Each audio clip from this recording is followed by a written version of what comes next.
talk now. This MMA, what we talking about? Yeah, you tuned into the pod now. Gonna be hard for you to stop now. Yeah, we caged in. Yeah, we caged in. Yeah, we caged in. Welcome back to another episode of Caged In. I'm your host, Chris DiCarlo. Today we got a very special guest making his debut on the show. It is Pikachu, Matt Martinez. How are we doing today, my man? Let's go, man. I'm doing great, Chris. I'm excited, man. Not Hell much yeah, to say. man. I'm super excited, ready to go, man. Yeah, man, we're excited to see you back in there for sure. You got a big one coming up at Cage Titan 71, where you'll be taking on Stanislov Rakov, who is 4-3 for the amateur flyweight championship. This one goes down May 24th in Plymouth Memorial Hall. Before we dive into that, man, of course, that's the reason we're here, but I do want to start at the beginning and get to know your background a little bit. So, where were you born and raised, and what was growing up like for you? So, I was born and raised here in Revere, Massachusetts.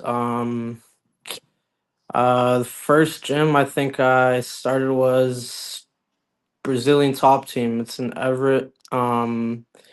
So yeah, when I first started, I never really had any plans of even competing, you know. Mhm. Um, I would kind of just drive by this gym on a day-to-day basis and I would see it and I was always interested in fighting in the sport and all that. But mostly for like self-defense stuff, you know. Right. So yeah, one day I just drove past and I was like, you know what, let me just walk in, check it out. And yeah, I walked in, they let me do a free trial there, ended up loving it, and I never looked back since, man. So Awesome, man. Were yeah, you man. an were you an athlete growing up? Like, did you play regular sports in school, or was it always Yeah. just like mixed martial arts and combat sports for you? No, man, I started martial arts when I was about 16, but before that, I was playing soccer my whole life.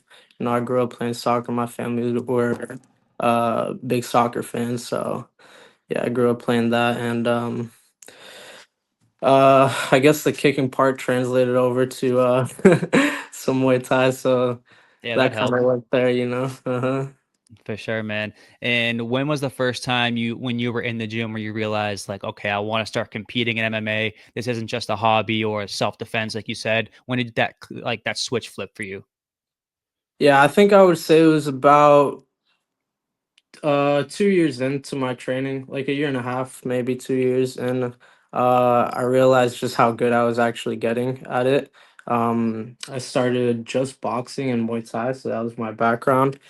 And Leo Ladera, he's my main coach. He's who I came up with, and yeah, he saw the potential in me, you know, and he pushed me every day to show up to class, to work super hard, and I'm really glad he did because I wouldn't be here if it wasn't for him. So quick shout out to him. But yeah, I was kind of just realizing my potential. You know, I got really good at boxing, and then I got really good at Muay Thai, and then I was like, do I really want to let like all this talent go to waste? You know, like what am I doing this for if I'm not gonna compete? You know what I mean? And yeah, I was super hesitant about it. You know, the thought of competing scared me at the time. You know, as a young kid, but yeah, my coach really helped me take that next step mentally. You know, and really pushed me, let me know I was gonna be all right. You know, For sure, so man.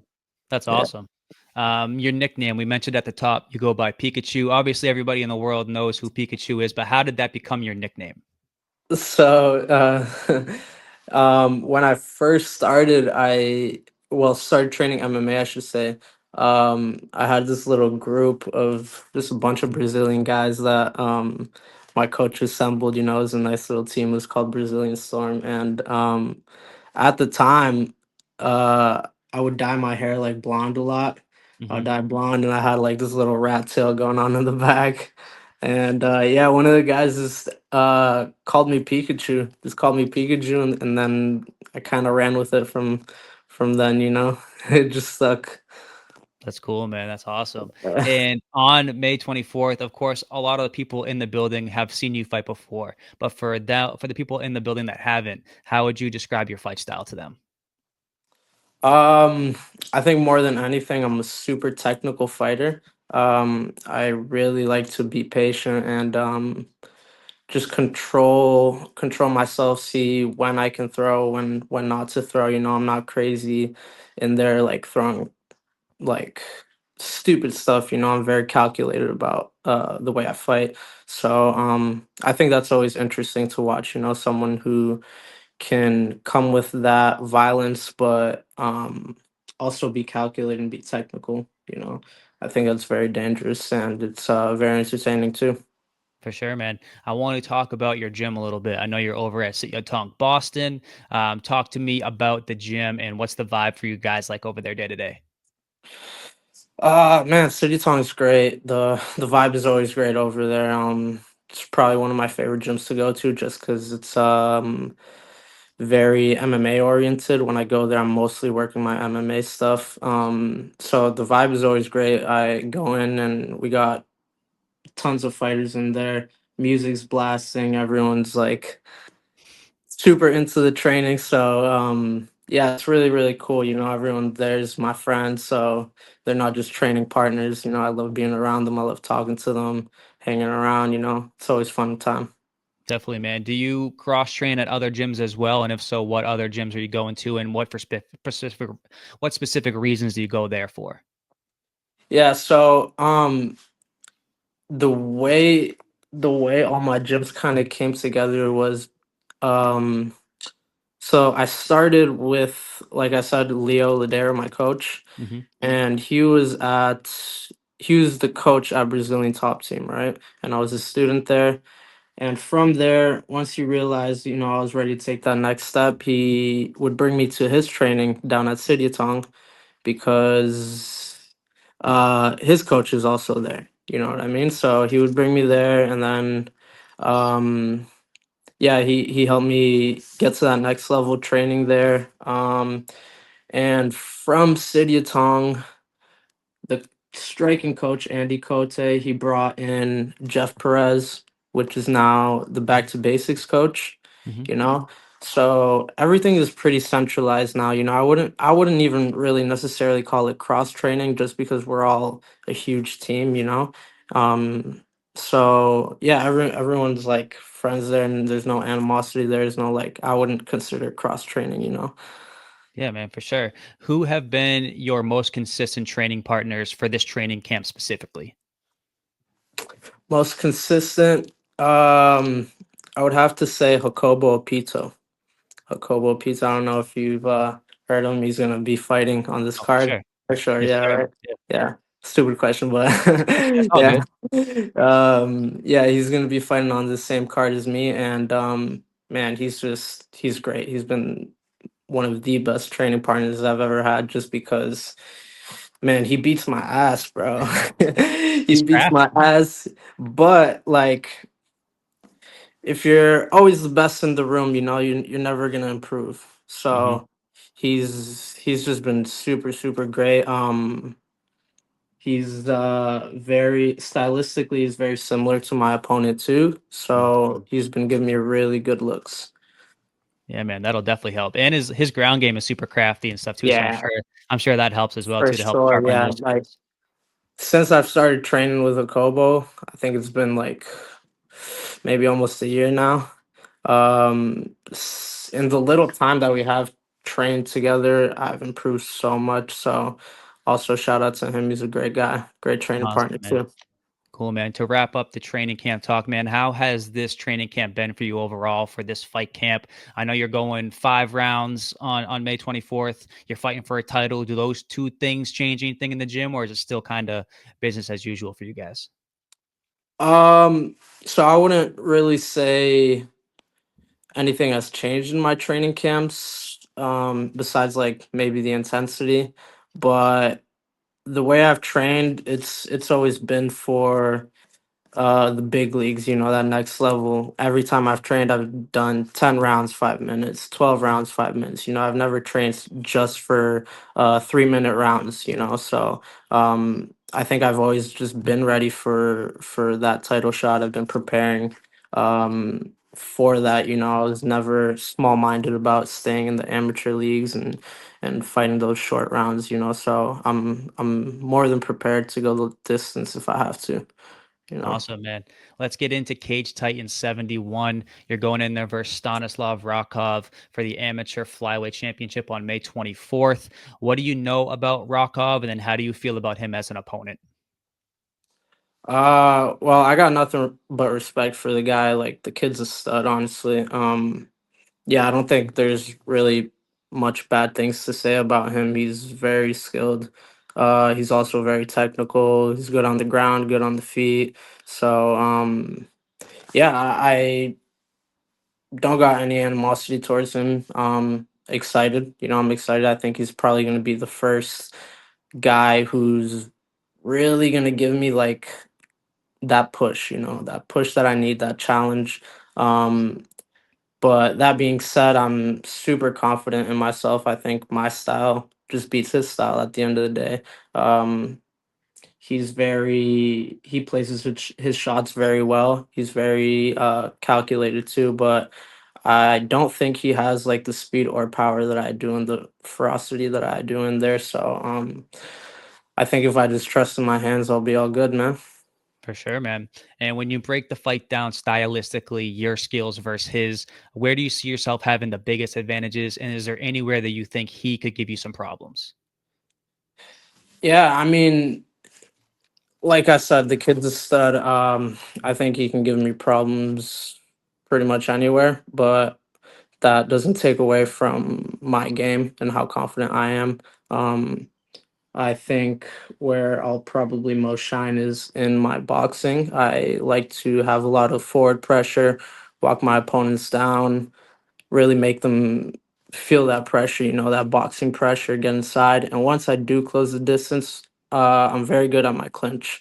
I love clinching, framing, working knees against the cage, So I really just want to keep his back on the cage most of the fight, if possible. He's got very dangerous kicks, so I do want to close that distance. For sure, man. And your last two fights you won via finish, while in all of your previous fights before those two, all of them have gone the distance. What has clicked for you recently to really find that finishing ability in your last two performances? Man, I think more than anything, it's just been my mental state, my mentality. I think I was always capable of finishing fights and doing damage to my opponents. Um, I just it took me a little while to get comfortable in there. It took me a little while to get comfortable in there, let my strikes go. So more than anything, it was just a mental thing because I always had the skill set to do what I have to do to get the job done. But now I've been working a lot more on my mental. So yeah. Yeah, for sure, man. 100%. This is going to be your first amateur fight that's for a title, correct? You haven't fought for another title outside of Cage Titans before. No, sir, first one. So, what does it mean to you to be fighting for a title at Cage Titans 71? Man, it's a dream come true, honestly. I remember just like a couple years back, I was sitting cage side at Cage Science watching a couple fights with my cousin. And this is before I even had my first fight here. So it's just surreal to see how far I've come now. And see that I'm like fighting for a title now means a lot. And I don't I don't really think it's something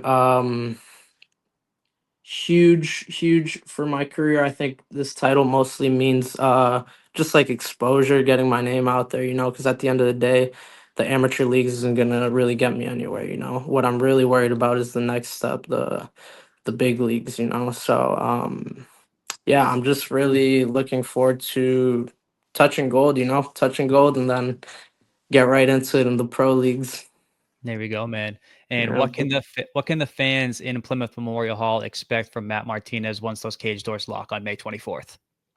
Yeah, man, you guys saw the last two fights. You guys just got to expect some violence. I'm going to come out with a lot of speed, a lot of power.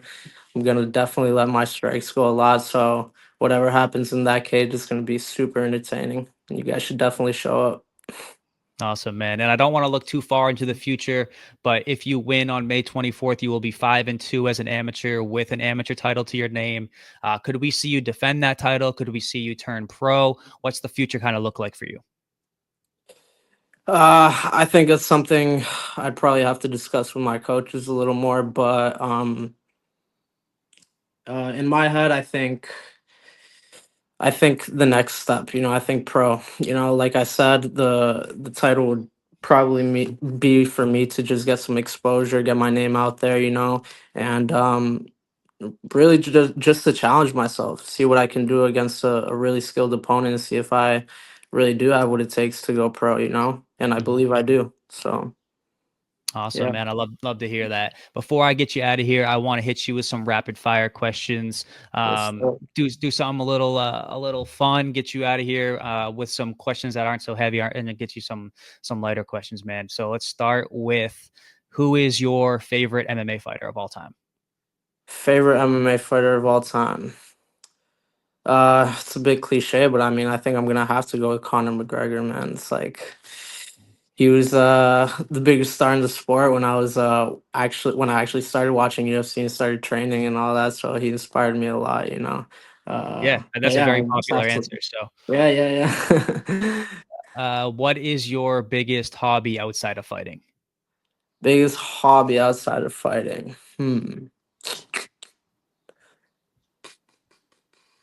Probably, man, soccer. I think soccer never really left You my heart. still playing like pickups and stuff? Yeah, yeah. So I still play pickups with my friends every now and then. But I obviously don't get to as much as I want to. Just from fear of injury, man. Like people, Yeah. people hate on MMA, but I think like soccer, football, all these sports will probably get you more injured than like fighting. To be honest. Yeah, those I those don't- lower leg injuries are no joke. Yeah, man, you gotta do like sharp turns with your knees, your ankles, and people are coming at your legs too. Then you know what I mean. Yeah. So it's dangerous, man. But yeah, yeah, I think I would have to go to soccer probably. Cool, man. Are you an energy drink guy? Do you drink energy drinks? Yeah, I do. I do. What's your go-to when you go to the store? Which one are you picking up? I'd probably have to do Celsius, honestly. There you go. Yeah, What yeah. flavor? Do you got a specific flavor that's your go-to? I think it's mango passion fruit. Okay, can't go Yeah, wrong yeah. there. Yeah, that was Heck really yeah. good. I like that one. What's your favorite movie or TV show? Favorite movie? Interstellar for sure. Okay. Did you That's a go to the classic. re-release at all or no? I didn't. No, I Uh, was actually planning to, but I didn't get to. I had something yeah. coming up that week. But yeah, I do. I have watched it like good 4 or 5 times. So yeah, I'm a Yeah. huge fan of that movie. There you go. Yeah, can't go wrong with that, man. I went to the re-release in IMAX for that one. It was unbelievable. That was my first time ever in IMAX too. So I was like, if I'm this is gonna be my first time, Oh shit! I gotta go see Interstellar for the like No way, I've seen man. Interstellar before, but I've never Yeah, seen yeah. a movie in IMAX. So I was like, if I'm gonna pop my IMAX cherry, I'm gonna do it with Interstellar for Hell sure. yeah, man. That's the perfect It movie to do that, it man. was unreal. Who is your most listened to artist? Most listened to artist. Damn, man. Did you get like your Spotify Wrapped last year? Like, who was your number one? I probably did, but I don't even remember honestly. I That's think all good. sheesh, who can I even say? I'm like stuck right now thinking about this. The weight cut isn't helping either. Yeah, dude, going right to the brain. um Man, I would say I wouldn't say most listened to, but I really like Juice World. Oh yeah. People hate on him and stuff. They think he's corny, but I think it's more his fan base and audience than anything. But he's a really talented artist, and yeah, I've liked him for a really long time now. So Yeah, man, that's a great answer. Shout out Juice World. yeah, yeah. Uh, Um, if you weren't a fighter, man, what career path do you think you would be pursuing right now? what career path? I think if I wasn't fighting, I'd probably get into interior designing. Okay. Uh, yeah, yeah, I was always interested in that kind of work. I would take classes in high school for it, and I'd like to.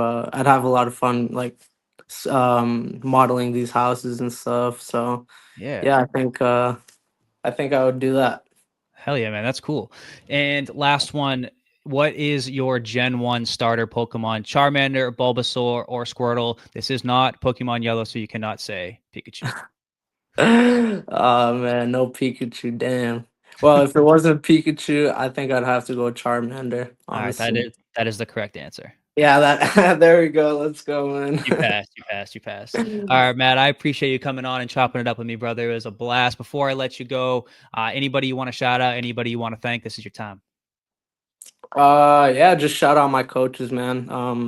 Like I said, I wouldn't be here without them. So, shout out to Jeff Perez, Leo Ladera, my main coach, Andy Cote, Sityodtong coach.